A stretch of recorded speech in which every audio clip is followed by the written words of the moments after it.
Welcome to the Upside Podcast, where we help you get unstuck in your life, in your business, by elevating your thinking and provoking meaningful change from the inside out. I'm your host, Theresa Flood. Thank you for joining me today for another episode. And today, in the words of Michael Franti, I love him as a musician, people need people. People do need people, and we're going to dive into the power of community. And I'm going to say that I think so many times we as adults struggle with really finding our tribe and finding our community. There's a couple quotes that I want to give you. Number one, show me your friends and I'll show you your future. As parents, we say this to our kids all the time. We understand the importance of who they surround themselves with. You are the sum of the 5 people that you hang out with the most, that you spend the most amount of time with. This is a great self-audit to do. 95% of your success can be determined by who you are in community with. Look at the people around you. How do they think? How are they acting? How are they showing up? What results are they getting in your life? And we can predict your future. There's a proverb in the Bible in Proverbs 13 that says, walk with the wise and you will grow wise, but a companion of fools suffers harm. And then the last quote, and I heard this, it's by Eugene Peterson, who I'm not familiar with, but this quote has, since I heard it, I've thought about it over and over and over again. And he said, I am not myself by myself. Wow, that is so interesting. Can I really know who I am if I'm just alone? And all, because so much of our identity and who we're called to be and the impact that we're supposed to make into the world involves other people. So I want to tell you about this fascinating study that I came across about drug-addicted rats. Yes, ladies and gentlemen, we're going to talk about drug-addicted rats, and I'm not in any way insinuating that you are anything like a drug-addicted rat. However, I do think this is very fascinating. So what they did is they took drug-addicted rats and they were feeding them poison in their water, and they had them separated. And of course, they continued to go to the poison-infested water over and over again. Well, then they took these same rats and they put them in a crate. I don't know what you put rats in, a crate, a pen or something, whatever, and integrated them with healthy rats. And what happened was over time, these drug-addicted rats actually quit going to the poison water and started going to the healthy water and weaned themselves off of this poison. Whether we like it or not, the people around us really, really do matter. And I'm going to give you some staggering statistics that I found on loneliness. And I do believe in a post-COVID world, while in so many ways we feel like life is back to normal and everybody is back engaged, I think there was a real loss that happened in 2020 and 2021, and that was a loss of community. And these statistics for adults are really, really staggering. 1 in 4 people have no close confidant. In the age group of 18 to 24, 60% feel lonely on a regular basis. In the age group of 50 to 80, 34% feel isolated. Overall population, 21%, 1 in 5 people feels lonely.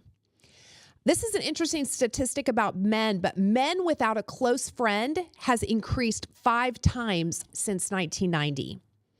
And 12% of adults, get this one is shocking, 12% of adults claim to have no friends at all. Building community, though, isn't accidental, it's intentional. So think about your life as a child, or if you're a parent, what it's like for your kids.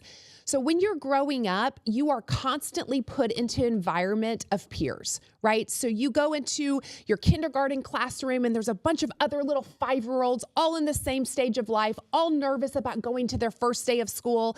And over time, you go day after day after day, experiencing the same things, being in the same environment, and you make friends. And that happens all throughout childhood, you're on a sports team and you play together. You join the Girl Scouts or the Boy Scouts, and you're with a literal tribe of people that you go through life and experiences with. This happens all the way through college. Our parents organize play dates, right? And my girls are now 13. I've been instructed to not call it a play date. But they organize get-togethers. And so you're actually thrust into opportunities to find your people and to find your friendships. And then we get into adulthood and we get into the workforce, and we're busy. We have obligations at home. We have obligations at work. We're tired. All of these things. We're not playing organized sports, right? We go to the gym, we do our workout on our own, we go home, we make it happen. We work with people who are maybe not in the same stages of life with us because of different age groups, that type of thing. And so there doesn't have always a natural rhythm to relationship and friendship. It takes time and intention to build meaningful relationships and to develop community. As an adult, it's just not going to naturally happen. If it does, that's a gift. But most of the time, somebody has to take that step and be intentional to build it. I heard a study that it takes 50 hours of being with somebody to become casual friends. It takes 90 hours to become friends.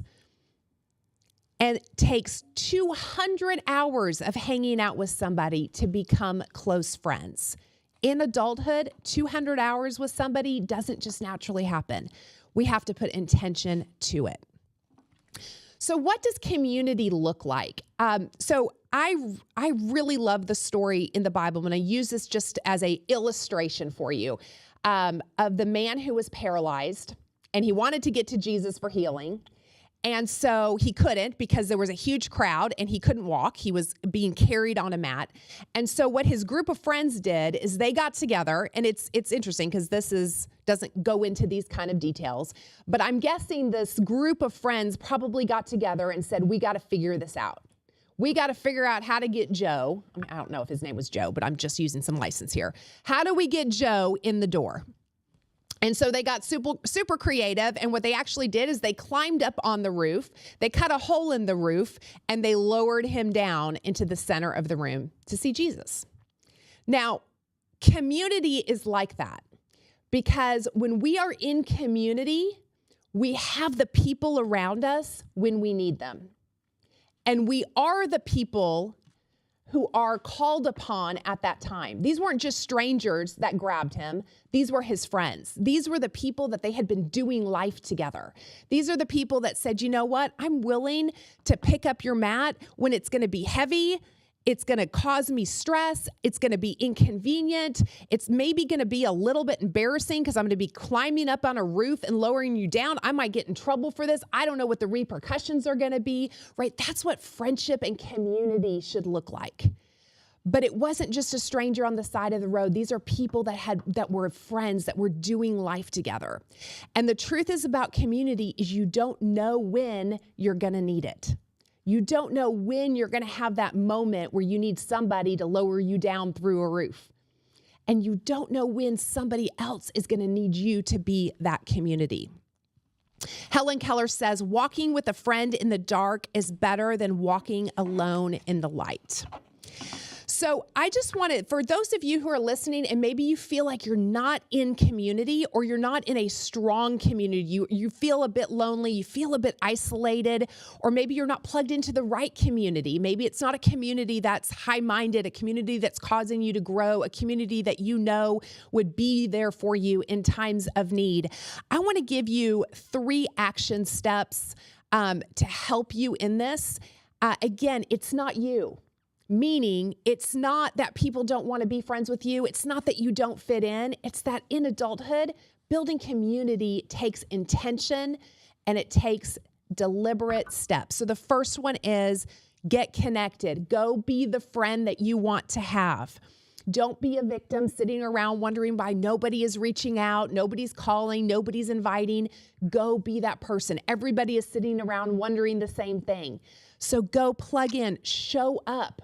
Get involved. Put yourself out of your comfort zone. I know for some that's easier than others. For some, it is a huge stretch to walk into a room of new people and to put yourself out there. But go choose your people. Be intentional about who you want to be in relationship with. Go seek them out and say, I'm going to make that person my friend. I'm going to go be a friend to them. I'm going to go get involved in that group or that community. And put yourself out there. I promise you, it'll be even a little awkward at first. It will be worth it in the end. And the second thing is to stay connected. Fight for the important relationships in your life and a guard against offense. You know, there's 2 times where it's easy to slip out of community. Now get this, it's when things are going good and when things are going bad. Both times it is really, really easy to step away from community because when things are going well, we feel maybe like we don't need it, right? We feel like, hey, we're blowing and going. We've got this thing handled. We are good. We are not feeling isolated. We're being successful. Like life is good. We're busy, all of the things. And it's easy to step out of community when things are going great.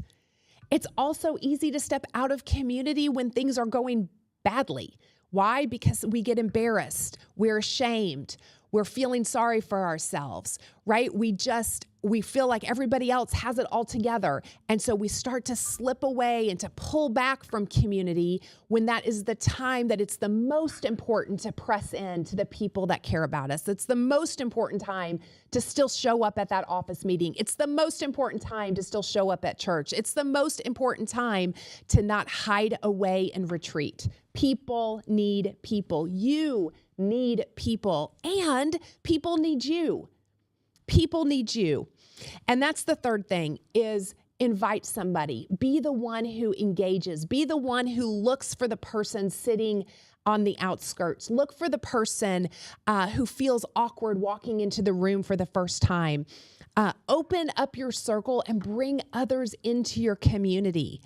I tell my agents at Keller Williams, Dallas, Preston Road all the time. They've heard me say this 1 gazillion times, and that is you don't just show up for you, you show up for everybody else in the room. When you show up in the morning for a huddle at Dallas Preston Road, you're not doing that just so that you can get mindset for the day. You're doing that because by you showing up, you're modeling, you're bringing energy. By sharing on an open mic Friday, you're saying something that's going to be a blessing and beneficial to somebody else. You don't just show up for you. You show up for everybody else in the room. I told my girls they were going to their youth camp this past February, and it was their first time to go. So they knew a couple friends, but not a lot of friends. And they had a little bit of nerves around that. And I said, girls, remember, you're not just going to camp for you. You're going for every other camper that's there. You're going for your leaders because it's not just about us. It's about the impact that we get to make. Sometimes we're on the receiving end of community, and sometimes we're on the giving end of community. And both are so crucially important. That's what makes it community. So remember, you don't just show up for you. You show up for everybody else.